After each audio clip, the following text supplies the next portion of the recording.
Dans les profondeurs des terres sacrées, loin des tumultes et des conflits qui secouent le reste du monde, se cachent des communautés isolées, nichées dans des vallées verdoyantes ou perchées sur des collines baignées de lumière. Ces petits villages, presque oubliés par le temps, sont des havres de paix où les créatures vivent en harmonie, protégées par la magie ancienne qui imprègne ces terres. Ici, les jours se succèdent sans grande préoccupation, chaque créature s'adonnant à sa routine, ignorant les tempêtes qui se préparent au-delà de leurs frontières.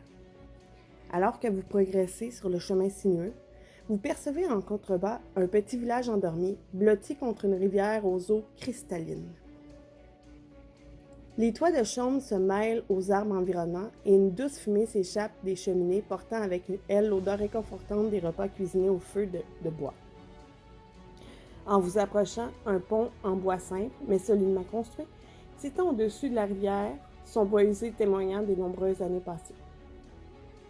Au bord du pont, des kobolds, ces petites créatures maladroites au cœur pur, s'adonnent à la pêche, concentrées sur leurs lignes qui plongent dans l'eau calme. Leur visage exprime une sérénité enfantine, inconsciente des ombres qui planent sur ces terres sacrées.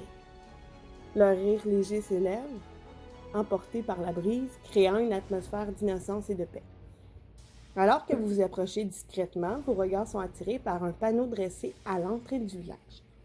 Ce panneau, fait de bois sculpté avec soin, est la plateforme où les habitants échangent des nouvelles, partagent des conseils et surtout demandent de l'aide pour les tâches qui dépassent leurs compétences. C'est leur Facebook. À la lecture des inscriptions, vous comprenez rapidement que ce village, malgré son apparence idyllique, n'est pas exempt de soucis. De petits soucis. Les petites créatures qui y vivent sont prises dans le tourbillon des simples défis de la vie quotidienne, parfois incapables de résoudre les problèmes qui se posent à elles. Le panneau est couvert de petites notes griffonnées, de demandes d'aide urgente et de messages d'espoir adressés à ceux qui, comme vous, passent par ce lieu paisible. Vous réalisez alors que ce village, bien que protégé par l'ignorance des menaces extérieures, a besoin de héros pour l'aider à surmonter les épreuves qui se dressent sur leur chemin. Et tandis que vous vous préparez à entrer dans cette communauté, vous savez que chaque geste, chaque décision que vous prendrez ici pourrait changer le destin de ces petites créatures à jamais. Réparez notre pont. Si vous tournez la feuille sur le babillard, vous voyez une description. En gros, vous lisez que les kobolds ont construit un pont en bois pour traverser la rivière, mais comme d'habitude, quelque chose a mal tourné. Le pont s'effondre chaque fois que quelqu'un tente de le traverser. Les habitants demandent l'aide d'aventuriers pour le réparer une fois pour toutes. Les joueurs devront identifier les problèmes de construction, des nœuds de cordes mal faites, du bois pourri et trouver des matériaux plus robustes dans la vallée. Une fois le pont réparé, les joueurs devront le tester au risque de finir dans la rivière. J'ai perdu mes golems.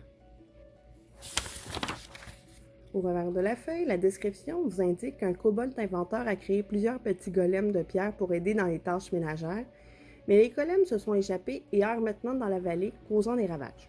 La communauté demande de l'aide pour récupérer les golems avant qu'ils ne fassent plus de dégâts.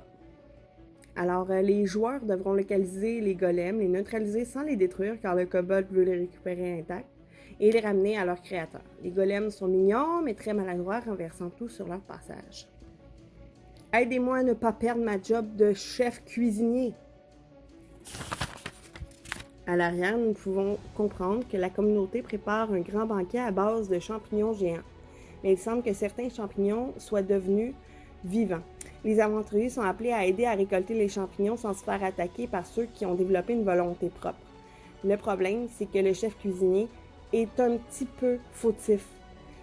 Il a égaré quelques pincées de magie et ainsi a créé le problème. Les joueurs devront naviguer dans la forêt fongique à la recherche des champignons géants. Certains champignons tenteront de s'enfuir ou même peut-être d'attaquer les joueurs. Une fois les champignons récupérés, ils devront être amenés au village pour le banquet. Quelqu'un a vu ma montgolfière? Nous pouvons trouver comme description qu'un groupe de kobolds a tenté de construire une montgolfière pour explorer les cieux. Ils ont mal calculé la trajectoire et se sont écrasés sur une montagne voisine. Ils ont besoin d'aide pour réparer la montgolfière et revenir au village. Les joueurs devront escalader la montagne, retrouver la montgolfière et aider les kobolds à la réparer. Le retour pourrait être un vol turbulent avec des vents imprévisibles et des turbulences dues à la conception un peu douteuse de la montgolfière.